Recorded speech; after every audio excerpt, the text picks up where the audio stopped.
We're going to have a bit of a chat with Ian Pee Wee Wilson. There is a book out now. It's his autobiography. It's called Come a Little Bit Closer. Ian Pee Wee Wilson. It's available now. Well, actually, it comes out in March, I've just noticed, so it's not quite out yet, but look for it in the this week. Yeah. Yep. So look for it in bookshops very shortly. But we are privileged to be joined by a legend of show business, Ian Pee Wee Wilson. Thanks very much for giving us some time. You're welcome, mate. My pleasure. Now, I love doing one thing, and that's going back to the very beginning, before Pee Wee Wilson was even born. Where did your mum and dad meet? Do you have a story there? Do you know the answer to that? Yeah. Well, I was a gleam in my father's eye, you mean? Yes. Yeah, well, look, you know, Dad and Mum, Dad was a Scottish immigrant who came out here when he was in his teens, and Mum was a second-generation Australian, and they met at a little town called Helensburgh, south of Sydney, and that's where they met up, and my memories of Dad and Mum in those very, very early years, of course, were great because they were both very much social animals, and they loved to party at the time. We're talking about, of course, I was born in 1940, so we're talking about that when I can remember, about 5, maybe 6, 7, something like that. As a young kid, I remember them going through lots and lots of parties in those early days, and it was that post-war period, Simon, when everybody was in a very, very good mood. And my recollections of those early years with Mum and Dad were terrific. They were great fun. And they used to take me to all these parties they went to. Yeah, I never detected any hint of a Scottish accent there, so I assume you... Well, you know, Dad kept his Scottish accent for many years, and I remember also fondly was when Dad would get together with his sister and some of the family on their side, and I used to go to remember the Christmas dues they had, and look, I couldn't understand a word they were talking about. I had no idea what they were saying. You know, it was quite fun though. And were you only child, or one of 30, or how big was the family?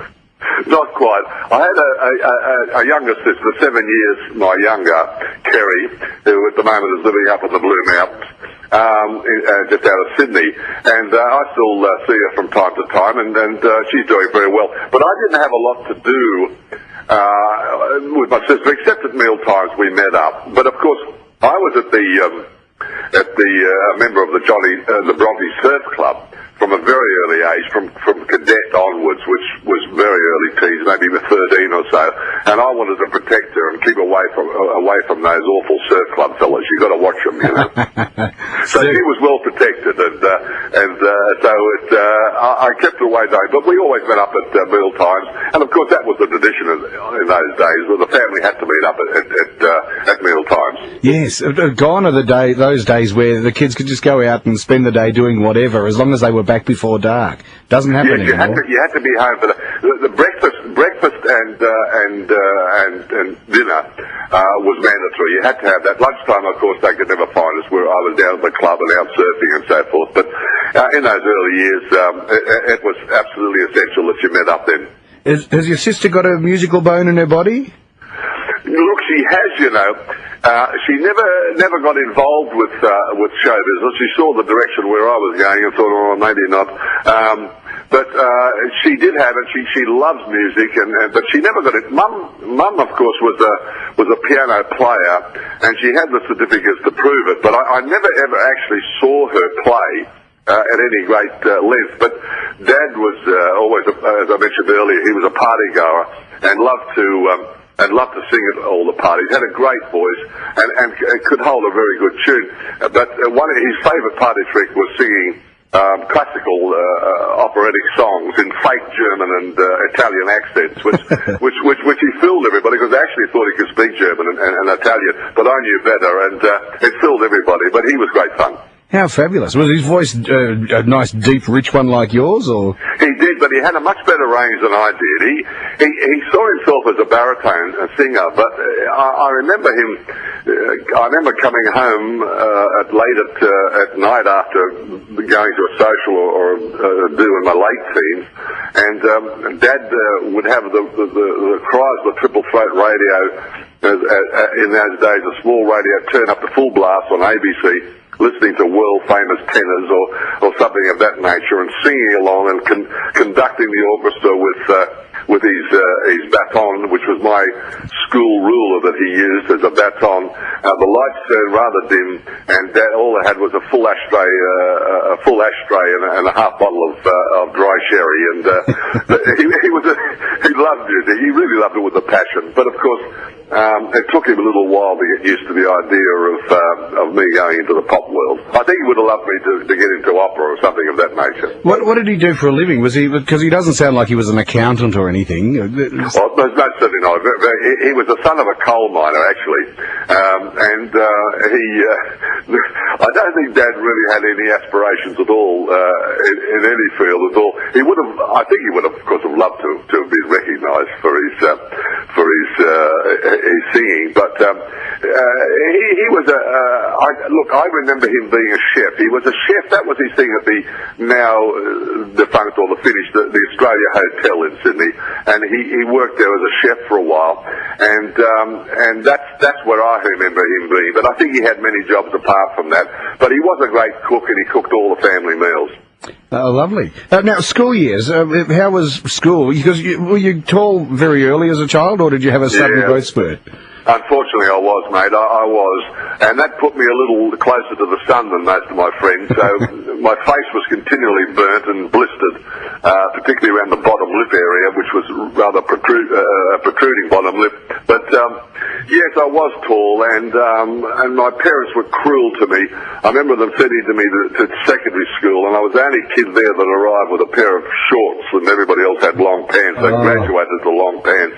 And I remember coming home very, very upset, and they got me some long pants the following day. But I think that was the thing around, particularly around the surf club, which was my second home really, or my second school, or my real school, to be quite frank. I didn't like school very much at all, Simon. I was always gazing out the window, thinking my destiny lied out somewhere out there, but it wasn't going to be in academia. I had no aspirations to be a scholar, or a scholar, or a squalor for that matter, or anything like that. But yes, I was tall, and of course that's how I got that name, Pee-wee, yes, and it was all the go back then, because the red-headed guys were called Bluey, yeah, that's right, and the overweight guys, Slim, all that sort of stuff. That's a wonderful thing about Australian culture, especially born out of that era, isn't it? The sarcasm in everything we do. Absolutely, the irony and sarcasm, and of course, but I think one of the great things for me, and one of the great pleasures, was growing up in those early years, and I'm in the surf club. It's such an egalitarian organisation. People from all walks of life there, from right through the classes, the working class, middle class, right up to CEOs, the whole lot. All level everybody out when you were a member there, and it was never an important thing, your occupation. What was important was the camaraderie and the whole, the altruistic thing of saving lives, and it was a wonderful organisation, and I still go to the reunions every now and again, and I'm very, very proud to be a member of that club. Oh, lovely. Now, with the club, was that effectively where the Delltones first formed? Because there was a couple of other members of the Delltones were at the surf club, weren't they? Or That's right, Simon. I started singing duets at the socials with the late Noel Weiderberg, who we lost in that car accident in the early 60s. And we started singing duets, just for fun. He was harmonising with me. I had a very short range, but Noel had a far better range than I did, but he was able to fit some harmonies in, and we had great fun doing that, and we had no aspirations of doing much else with it. But we were at a Sunday night club dance, and Cole Joy was playing there, and his vocal backing group was a group at the time that hadn't had much success, or was trying to break in and get a recording going, but it wasn't being successful. A group called the Sapphires, and they were backing up Cole, and we cheekily asked one of the guys in the group, the tenor in the group, Warren Lucas, to come with us into would you believe it, into the shower room, looking for an echo, as the old song goes. And we struck up a three-part harmony. I thought, that's a lovely sound, that three-part. And he came out, and that was the end of that. And we didn't hear much about it until after the following Christmas, this was 1958 I'm talking about, around November 1958, and in January he came down with another guy called Brian Perkins, one of the other originals, and he had a baritone voice, and he suggested he'd already had some skills in vocalising. He was with another group called the Teddy Bears that were working up in Queensland, and he brought him down, and we went into the shower room again and repeated this performance in the shower room, and we had the necessary voices in the ensemble to form a doo-wop sounding quartet, and that's what we aim for, and we were just so excited. That sound in that shower room, I'll never forget it. It just blew us all away, and we loved the sound of it, all fell in love with it, and that was the beginning of the Delltones. Was there anyone you had based it on? Was there somebody you aspired to be like in that way? Well, at that time, of course, we were listening to anything that was on the radio, and as you would know, Simon, the radio back then had so many genres that were on there. You'd hear anything from folk, and Sinatra was still to have songs on the radio, and even Crosby, for example, and the Maguire sisters. But there was an emerging vocal groups that were coming out at the time, like the Platters, for example, and the Coasters, and the Dell Vikings, and a lot of those doo-wop sounding groups that really were the next generation after the vocal groups like the Mills Brothers and the Ames Brothers and those other groups that were around in the 30s and the early 40s. And they were the groups that we started to listen to. But if there was any group that we really aspired to be like was two Canadians and two Americans called the Diamonds. Okay. Which we went later on, a few years later, to work with them on the same show. And of course, at that time, we were doing all of their damn songs, so we almost lost half our repertoire. Were they nice? Did you, when working with them, did you say, "Oh, you guys were our inspiration"? Or yes, indeed, we did. And there's a wonderful photograph which I have in my archive. Simon with us and singing a lovely song. I always remember the song, as a matter of fact. It was a hit of theirs, and we did a cover version of it. Although we didn't record it, we had it in our show. It was a sort of a country-sounding thing called Wagon Wheels, and it was a lovely, fat-sounding song. And I remember at the Chevron in Sydney, where they were staying, we called down to see them, and we admired them so much, and we had a great day with them, as a matter of fact, just harmonising and more or less jamming with the a cappella style. Lovely. That is the voice of Ian Pee Wee Wilson, Pee Wee from the Delltones. Now, first sort of taste of fame, because there's of course the big difference by singing in a shower room in the surf club than actually making it big and meeting the stars. How did the first sort of call happen that you met somebody famous who set you on the road to where you guys all are now? Well, that's a great question, because Noel Weiderberg, our original lead singer, we all admired him because for all our observations was that this guy was more talented than us, and because it was a sad loss losing him, but he also had a great deal of guts, and he said to us, "Look, the only chance we've got of recording is to try and see if we can get to see Bob Rogers." And Bob at that time was really the number one DJ around the time. Lawsy was emerging, and Pat Ward, Pally Osmond, I don't know whether you remember these Sydney jocks, but yes, they were emerging out of the scene. But it was Bob Rogers that really held the reins at the time. He was the top jock, and we went into 2UE, and we got into, there was no security in those days, so we were able to get through into the studio and introduced ourselves between some records. And in between, while he was playing a record, we asked him could we harmonise him for him, because we wanted to get a recording contract. And he sort of looked at us rather reluctantly, but let us have a go. And we started to harmonise, but we only got through about 8 bars of a song that Noel had written called Why, and he held his hand up and said, "Look, hold it for a minute," and did a commercial or played another record. But he just held his hand there. As the record was playing, he picked up the phone, and it was just, well, excuse the pun, but it was music to our ears, because he said, "Hello, Lee." And of course, Lee Gordon at the time, who we knew were friends with Bob Rogers, was on the other end of the line. And the words he said were something to the effect of, "Lee, I think I've got your vocal backing group for Tab Hunter." Now, you remember Tab Hunter, of course. Yes. He was the actor turned singer, and he had a couple of songs on the charts in Australia. I think one of them was Red Sails in the Sunset, and the other one was called Young Love. And we knew, of course, we were aware who he was, and right there, he sent us off down to Lee Gordon's office, and we sheepishly went into the office, and lo and behold, who else was in there? But it was Johnny O'Keefe.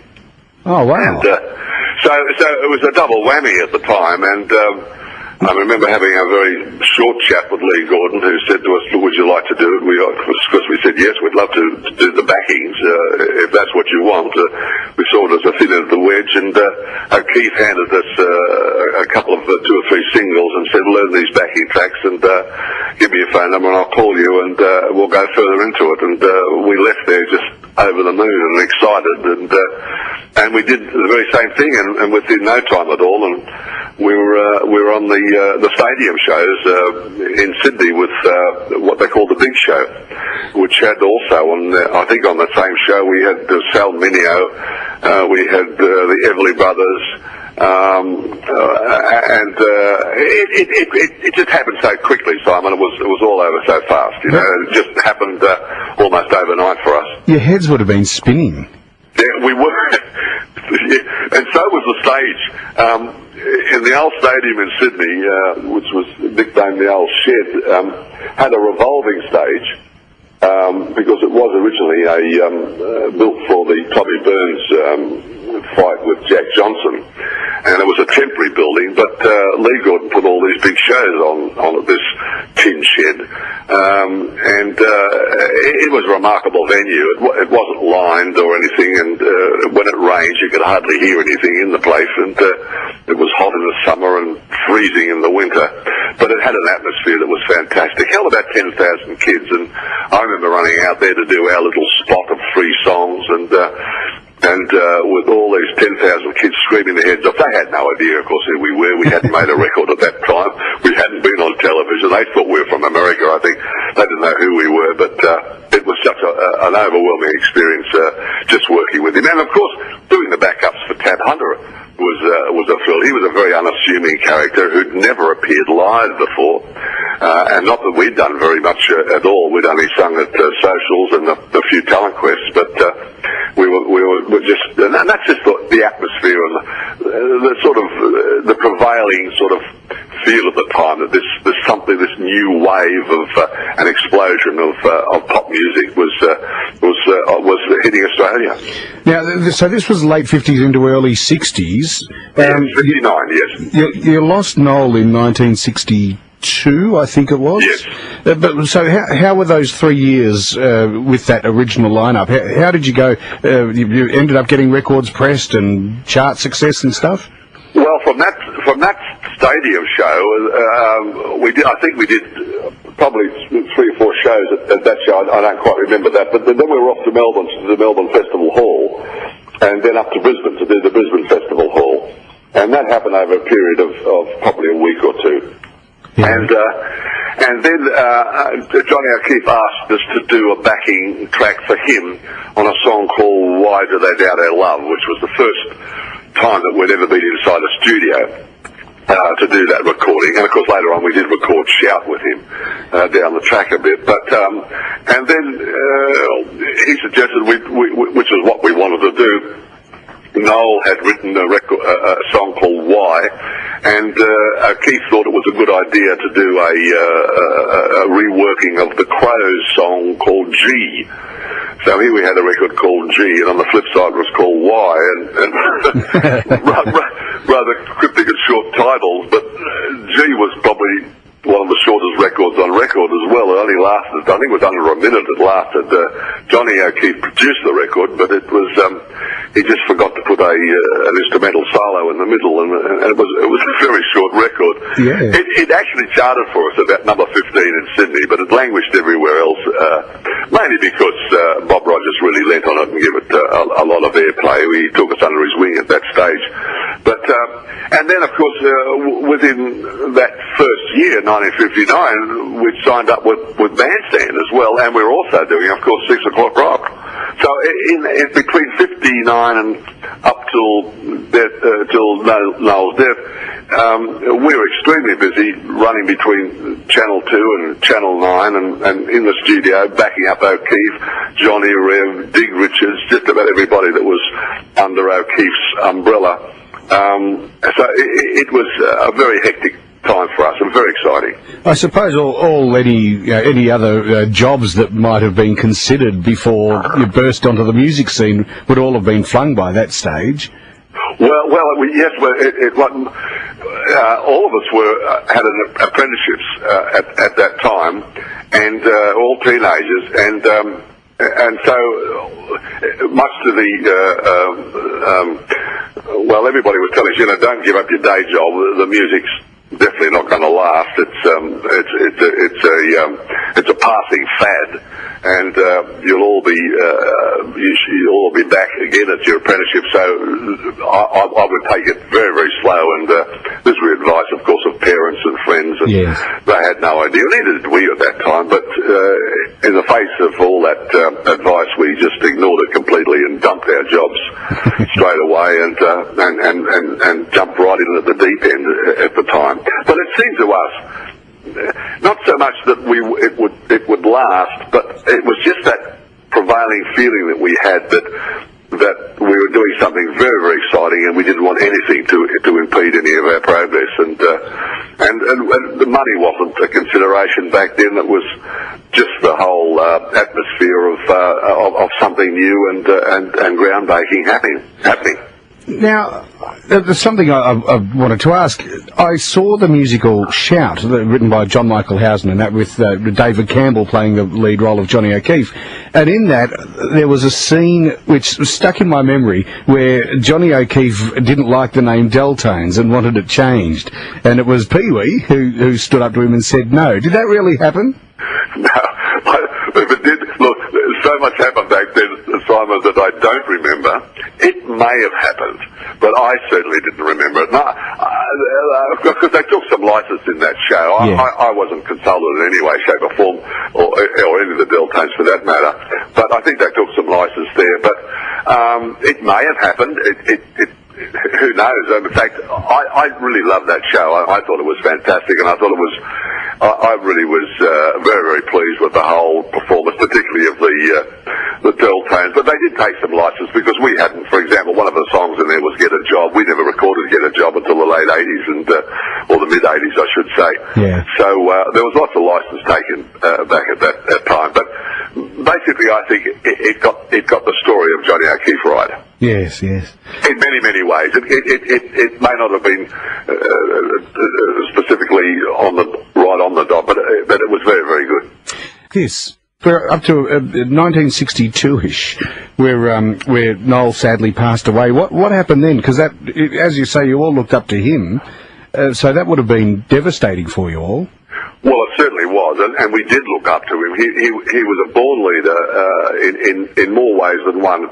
Noel was a great musician. He was also a songwriter, and he had this unique approach to the pop. He had a nuance, a sort of an understanding beyond his years in terms of what was required for a pop sound and a popular record, a pop record. And of course his last song, which was Get a Little Dirt on Your Hands, which ironically is called in the business a Cradle to the Grave song, that was a song that he did a great job on. And even though it was, well, it's interesting, because those early records of the Delltones are all over the place, and a lot of ambiguity there. We weren't too sure just what genre we were going to follow. We knew we had the doo-wop sound, the necessary vocal sound for that sort of for those recordings, but we weren't too sure which way we were going to go. Whether we were going to go into folk music, whether we were going to go more rocky or whatever it was. So we hadn't really made up our mind totally on just what style and absolutely what direction we were going to go. Not that anybody did back then, to be quite honest. We were all that first wave of artists from Sydney didn't really know where we were going to go.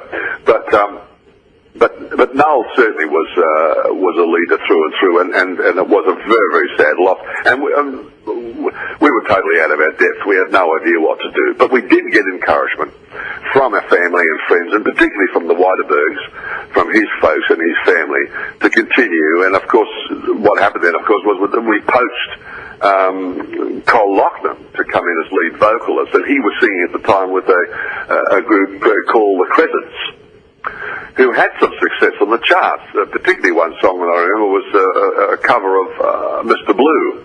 Yeah. But for some reason, and I don't remember why or what Cole, but Cole saw his future with the Delltones, and he came along with us. And then, of course, we recorded "Come a Little Bit Closer" with him, which was probably our best all-time or biggest selling single of all time, and also "Hanging Five" with Cole. So he was a real asset, but a totally different style to Noel altogether. And I still ponder to this day just what direction Noel would have taken the group. Yes. So now where to from there? Because we're into the early to mid 60s. Did life just sort of go on, releasing the occasional album? Was there anything interesting happening in those 60s? Well, of course, albums in those days, Simon, weren't much of a consideration. I don't think we even had an album chart in those early 60s. It was only singles everybody was concerned about, and there wasn't a great deal of time, effort or thought went into making albums. In fact, Festival, which was our recording company, or Lead On specifically, I don't think they really thought much about it. We certainly didn't think much about it, because the usual pattern was to put out a single. If you had success with a single, you would then produce an album of songs that were like the single, yes, in sound, and they were rushed through, and they were very, in fact, apart from one of our albums called Surf and Stomp, which is now a collector's item, we've never been very much, we're certainly not known for any albums that we did. We were more concerned and focused at that time, and we only saw records as being basically a publicity tool to increase our crowds at our live performances. And the bottom line back then in those days, we didn't give a lot of consideration to our recording career. We were just focused on our live performance. Yeah. And because of its, I guess it's indulgence, you know, it was just that immediate satisfaction and that immediate feedback that we got. So our focus was on entertainment, and to be quite honest, I think it's always has been right up to today. You know, we've always, certainly me, I've focused on the live performance, and the bottom line has always been entertaining. But that whole 60s period, up until, well, not the whole 60s period, up until 64, was very busy for us, very exciting. We did part with O'Keefe around about 60, we were still with Noel about the mid-60s, parted with O'Keefe and become full-time. Of course, 6 O'Clock Club was only on the air, if you remember, so I was only on the air for 3 years altogether. And the Bandstand, it started in 56, went on for years and years and years. So basically that's where we spent, when we weren't weren't in the studio, was either on Bandstand or we were touring with either Cole Joy or Johnny O'Keefe, or we were all around the country. So we were working constantly at those days, and also doing. It was an interesting time because we were doing teenage dances, sober teenage dances.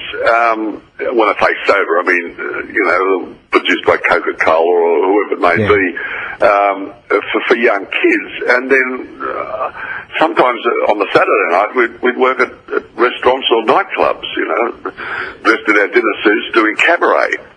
So you had to spread yourself around in those days. It was an odd period. I don't think the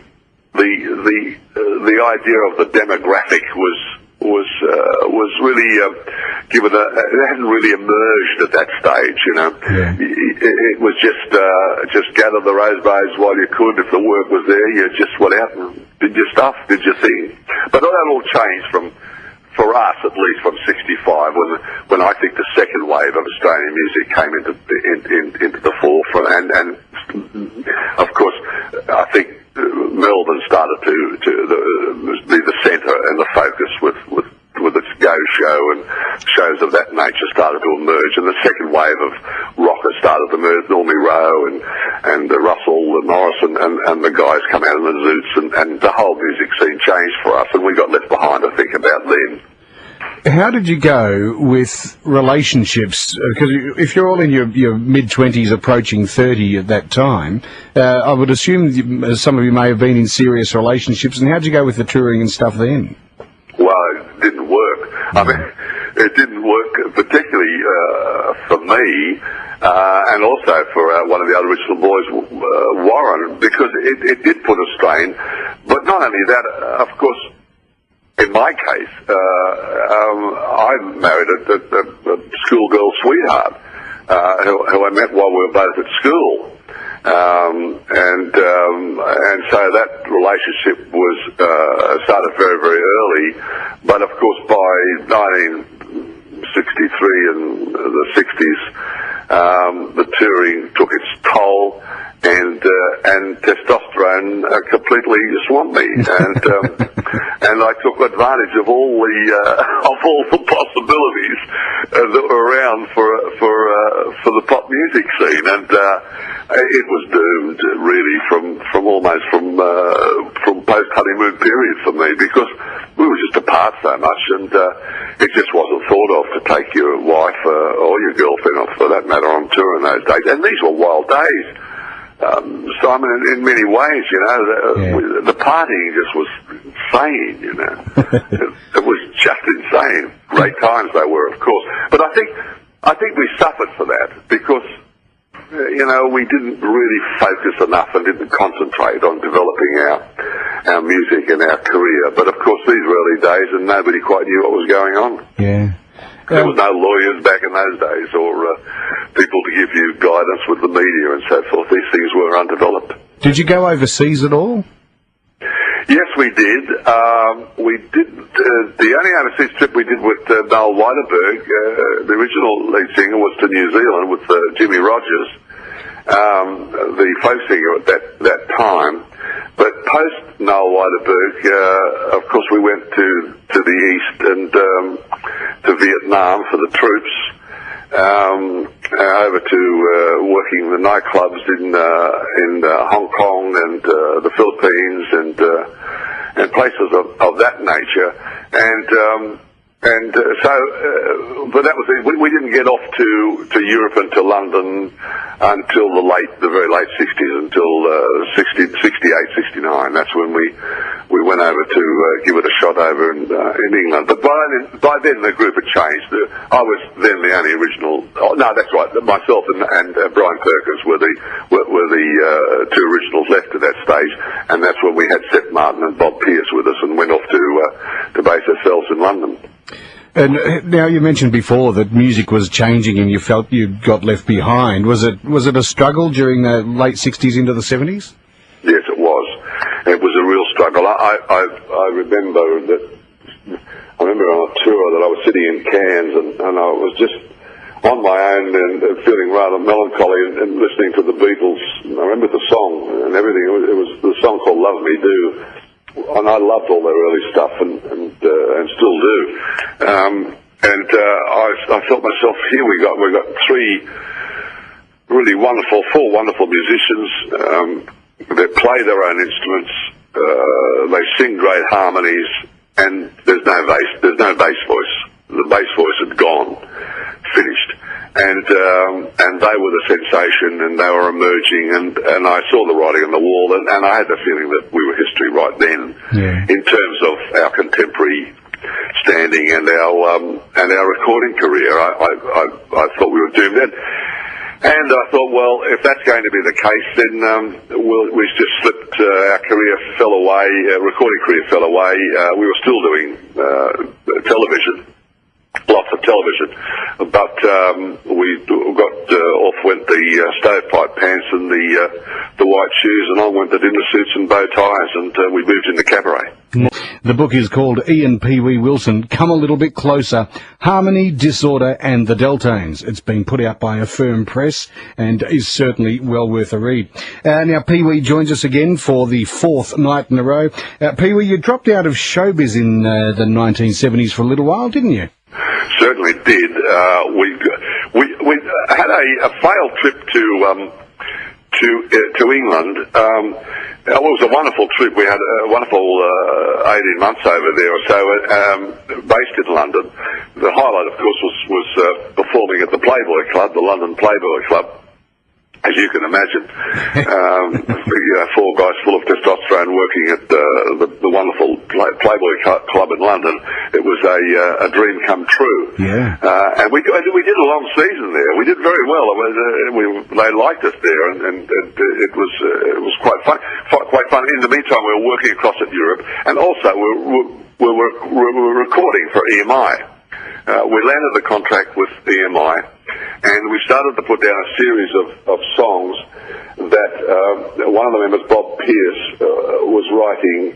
He was writing and collaborating also with the late Dig Richards, another Aussie singer from the first wave of Australian performers. And it was produced by the expat David Mackay. And things were going very well. We were putting down the singles, and we were quite pleased with the way it was going on. Then we thought, oh, well, maybe we can put these into an album, of a pop album, a mixture of sounds and songs. And then we finally said, well, we've got 9 songs, and 10 songs is what we needed. That in those days, you needed that for an album. And we said, well, what are we going to do? And at the time in our live show, we were doing a song called Give Me Some Lovin', which was Stevie Winwood, a written song, who wrote the song, and it was recorded, and I think it was Spencer Davis had a hit with it. Yes. And I remember going into the studio, and we said, well, we had the band, the full band and their brass and everything. We said, well, look, let's just throw it down with the boys.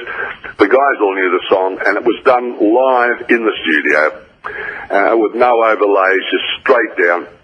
And that was the song that emerged as a single, and it was getting airplay right throughout England, and it went on to Europe, and Tony Blackburn, the disc jockey at the time, the major disc jockey, was leaning on it, and we got a release in America right throughout the whole of Europe, and things were really looking up. We ended up on top of the Pops, which was the countdown, preceded before, which countdown was modelled off more or less. And made an appearance on that, which was a disaster, to be quite honest. I'm giving you a series of disasters here, Simon, I've just realised. But it was a disaster because we didn't really understand what we were doing. And our manager at the time, Bill Watson, who, however, was a wonderful guy for getting his foot in the door, and he was terrific at that and getting us lots and lots of work, but he didn't understand the pop music, didn't understand what was necessary for us to do, and we made what I think is rather a drab appearance on that show, and it was an opportunity missed. And then certain mechanical things happened that the record just fizzled out, and we came back with our tail between our legs, and with the hope, of course, that we could go back there again. We were offered to go back there again, but we decided to stay here. And in the meantime, we fell out with our management, and I got disenchanted completely with show business, and as you mentioned earlier, dropped out. And just dropped out completely, just decided to give it away. Dropped out completely, yes. I mean, I'd fallen in love in the meantime, of course, and I had got married, and I was over the moon with our relationship with Carla, and we were having such a great time, and there was many changes happening in the world at the time, and certainly in our head. Things really were changing for us, and we decided that if we're going to raise a family, we'll get out of show business altogether, and we bought a little property up on the mid-north coast of New South Wales and started a farm, and grew the hair down to the ankles, and turned into took up the post-hippie culture. Have you got photos of the hair like that? Oh, you betcha. Simon, I might add that I'm probably chatting away to you here because it's all fresh in my mind. I've fortunately finished my biography and an autobiography, and wow. I've got the wonderful publishers that have taken it up, and hopefully it'll be out before Christmas. And all of this stuff is very fresh in my mind now because I've gone into it. So a lot of the details are fresh. For the time we've been chatting, I've been thinking you have amazing recall, but now I know why. Well, well, the book takes look. It's probably only, I think it's 350 or 250 pages, I should say. But it was a labour of love for me. I don't have a great recall at all, to be quite frank with you, and I didn't. So I had to do a lot of research on just what had gone on in those days, and as I say, it's all fresh in my mind now. So I enjoyed the process of writing. I really did. It brought back wonderful memories and of those exciting times. That'll be a fabulous book. I'm not too sure, Simon. Of course, it's the first attempt, but I did enjoy the process. Yeah. I really did, and I was very pleased with it. But at the end of the day, it probably it's very difficult for me to describe because I not only wrote about that early period with fond memories, but also the revival of the Delltones during the 80s period, you know, and I didn't realise just how exciting that period was too, because it was happening for us all over again during the 80s when we had that album Bop Till You Drop going, and we were doing all those television shows. So that was an exciting period too. Well, it seems to me that would have been a case of almost, everything old is new again, where there would have been another entire generation who grew up as the doo-wop type music had died off and been replaced with the rock. There's a whole new generation who would then discover that another 10, 15 years later. So I'm assuming that's what sort of led that 80s rediscovery of the Delltones? Yes, indeed. That's perceptive of you, because here was a revolution in music in a sense, because we had the pub rock scene was going strongly. We also had, of course, on Countdown, we had all the kitsch 70s stuff coming out. The hair bands were coming out. The music, the technology had changed. The digital music was coming out. We had the synthesizers, the Moog synthesizers were coming out. All of those new digital keyboards were emerging, and the whole sound had changed. The English bands had re-emerged, and it was an exciting time for all the people. All this new music was coming out, and it's such a surprise to everybody concerned that in amongst all of that there was this interest that in the Delltones emerged, and as you said, in that particular genre of doo-wop music. And of course the Delltones grew from a quartet. The instruments were incorporated within the band, and it grew to 6 members in the group, and we were doing those shows like Hey Hey It's Saturday and the Midday Show, and as I mentioned, the album, the full-on revival album that we did almost live in the studio, Bop Till You Drop, and that took off and got it to number 2 on the ARIA charts, and it was just an explosive time that took everybody by surprise. I was one of those who discovered the Delltones, because I wasn't born till 71, so I discovered the Delltones in the 80s on Hey Hey It's Saturday, because I was a massive Hey Hey fan. And that's where I discovered you guys and thought it was fabulous. Well, that's wonderful, because, it's true to say that I don't think the Delltones would have survived, and are still surviving today, 54 years after we started, without that, as you say, that generation, another generation coming on board. And we're so indebted to Darryl and Hey Hey It's Saturday, and because it was rather odd that the Delltones didn't quite, I don't think anybody knew quite how to take us, because we had this Sydney scene going, which was a sort of inner city band, a sort of a kitsch in the city band. We were also doing the midday show for the Blue Rinse set, so we had the hip set, the cool set. We had the blue-red set on midday show. We had the younger set on Hey Hey It's Saturday, and we also found ourselves at some of the rocking pubs, you know, like War and Peace in Sydney, where they stole the radio out of my car, and we were down there. Mind you, we weren't all that successful at the pub rock. We didn't quite pull that off, but it was certainly, as I said before, it was just as exciting as that early period, and it was. I have fond memories of the 80s, and particularly the 80s and the early 90s as well. Now, Pee Wee Wilson is still with us. Now, Pee Wee, you were the only original member when the 80s revival of the Delltones came about? Yes, that's right. By the time that happened, the two of us left at that particular stage, was myself and Brian Perkins, and then we drifted apart. And as it happens with a lot of bands, he met a delightful girl, and he fell in love with her, and she had ideas about what Brian should be doing. He had other ideas, and we drifted apart. Yeah. But unfortunately, it ended up in the courts, and we had that rather terrible court case. Really, it was awful.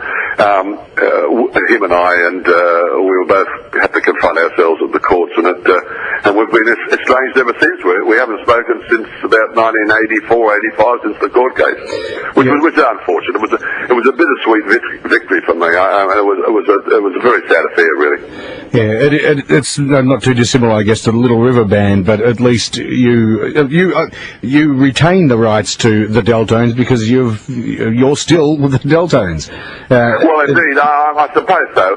And from go one, from that moment I mentioned before, back in around about 64 or 65, when I felt that the doo-wop sound that the Delltones were producing was history, and we'd fallen behind. And I knew that which I love show business, and I love the Delltones, and I love the music, and I thought if I'm going to survive, I'm going to have to take the reins and try and poke out and keep myself in the forefront. And it wasn't all that easy, Simon, in the sense that being a bass vocalist, and not the lead vocalist, although now I'm doing more leads than I've ever done before, which has been terrific. I've been able to explore other things, but it just wasn't in that genre of music for a bass vocalist to be the lead vocalist. So I knew I had to do something. So I took over the reins of being the front man for the group, behind the scenes, and produced the show, and also the front man in terms of our performance, but not necessarily on record, of course. That was a different scene altogether.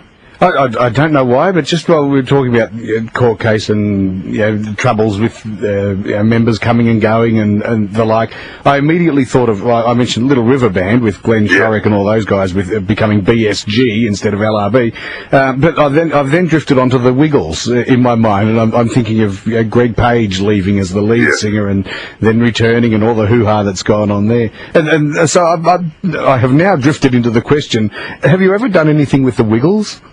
Well,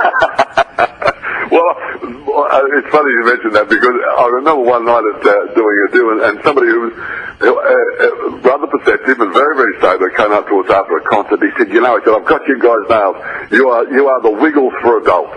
That's who you are. He said, I've got you. I knew I could pitch you, And of course, I thought that's a double-edged sword. But no, we haven't. But when I say that. That may not necessarily be so. I remember we did a recording for Andrew Denton, which was an album called Charity. You remember that thing? Yes. Some years back. He did two of those albums, and it was the ones where it gets you to sing a song by another artist. That's right. I remember on the particular album we did, the song The Delltones, the Musical Challenge it was called, that's right, Musical Challenge, and the challenge for the Delltones was to do a Sex Pistols song called Pretty Vacant. Yeah. And I think Jimmy Barnes on that particular thing did Dancing Queen. Yes. And I did Tina Arena did Cheap Wine. And now the Wiggles actually appeared on that and did an AC/DC song.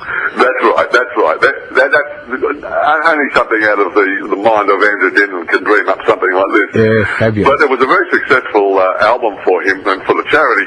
But it was also successful for us in a sense because we hadn't been played on radio for so many years, and this song was picked up by bloggers and doo-wop stations all over the world, and we started to get feedback through the net on this particular song.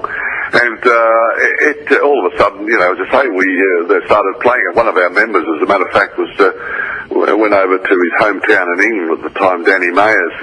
I think, that was some years back. But he went over there, and the DJ in the local English pub was playing the Delltones version of Pretty Vacant, and we were thrilled about that. But that's the only time we've had any association with the Wiggles. Because I know they did stuff with Jimmy Little, and they've done Rolf Harris. I think it's about time it happened. So if any of the Wiggles ever hear this, make it so. Yes. Well, I hope they get over all their problems, but certainly things have changed. And as you mentioned, it's one of those things that I think if you're going to get talented people, you put them together. It doesn't take long in any group that's formed and has success that the honeymoon, after the honeymoon period, it starts to get a bit difficult, now, because everybody wants to have their say. Now, you've been very generous with your time. I've got one more question. I dragged out a movie, I think it was last year, for my kids to watch, and it was a movie called Young Einstein with Yahoo Serious, and I had seen it when it first came out, and then I'd long since forgotten about it and had a vague memory of what it was about. I was quite surprised when Pee Wee Wilson appeared on the screen as his dad. Yes, well, that was, of course, the Yahoo Serious movie. Yes. Originally Greg Pete. But, that was my only foray into the film industry, and to be quite frank, apart from being a dud actor, I didn't want to go any further. The offers from Hollywood weren't coming in terribly quickly, but somebody did ask me, said, well, do you think you'd like to go? And I said, no way. I have great admiration for actors, and even though my daughter's an actor, of course, and but they're all overpaid, but they've worked very, very hard, and I thought it was just too hard. But I did enjoy the process, and it was fun with Yahoo, who produced, directed, wrote, and did everything else on the movie. But that only started off as he came up. My daughter put me, who was in the original it was originally going to be an art movie, maybe 20-minute art movie. And that's how it all started. He came along, saw a concert, and said, would you play my dad? I said, well, I'll play your dad if you do a film clip for me for the song Get a Job. Yeah. And he said, okay. So we did a contra deal on that, and he did the clip and the thing. But, of course, halfway through doing this 20-minute art movie, Warner Brothers heard about it and came along and had a look at the rushes and so forth and said, look, here's a few $1 million, make it into a feature. And that's the way it turned out. But as an actor, I think I might be better staying as an entertainer, a singer-entertainer. I thought it was good, to the point where, and this sounds weird, and I know saying this to your face, I love writing, and I have actually spent the last year, I had an idea for a movie, and I've written this movie, and I've cast all these people in my mind to play certain roles, and one of the people I've cast is yourself. So I'm hoping that one day, if ever I run into a couple of $1 million that no one's using, and a good director who wants a fun project, I'm hoping to give you a call and get you to play this part. For you, Simon, I'd love to. Ah, beautiful. Well, that's on record now. You can't back out now. Verbal agreement has been struck. It has been struck, mate. Look, that particular movie was, as I said, was fun to do, and it was.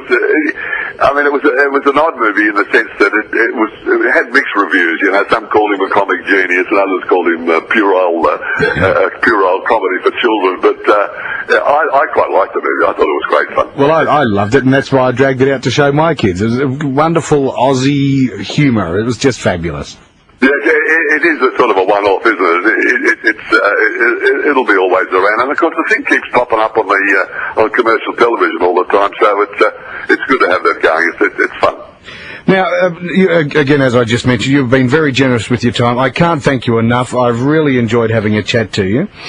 And I should end by plugging again that you guys, the Delltones, are still going strong after how many? 56? 54 years, Simon, and still enjoying it and still loving it. And I'm so happy. Australia has really embraced the Delltones over the years, and I'm humbled by that, and the fact that they're allowing me still to do things with the boys that I love to do, and I think it probably shows in our act. Everybody says to us, you look like you're enjoying it, and we certainly are. It's quite sincere.